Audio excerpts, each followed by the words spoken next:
ami site internet suñu live TV li gën a fës ci bopp xabaar yi nag dañ koy door rek communiqué bi nga xamante ne coalition Yewwi Askan Wi daal dinañ koy fësal rek niki tey ji ñoom nag la ñu daal di xam ne rek moo di dialogue bi nga xamante ne nag Macky Sall woote woon na ko nag ñoom ñëpp nag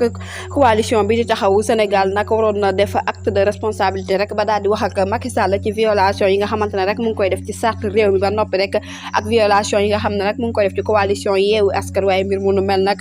defuñu ci lenn seen intérêt bopp kese lañ jiitaloon nag ci benn mbir moom nag la mu daal di xam ne rek niki tey ji rek ci ab communiqué ñoom lañu fësal niki tey ji rek ci ab communiqué yemoo ko juróom-ñeenti fan ci weeru août nag fi nga xamante ne moom mooy ca conseil bu municipal bu Ndakaaru taxawu Sénégal nag daal dinay posé acte boo xamante ne rek acte trahison dëgg la rek jaale ko ci Pastef moment bi nga xamante ne nag président Ousmane Sonko moom lañ parrainé woon candidature Barthélémy Diaz ginnaaw ba mu gagné li nga xamante ne nag moom mooy mairie mbir mu lu mel nag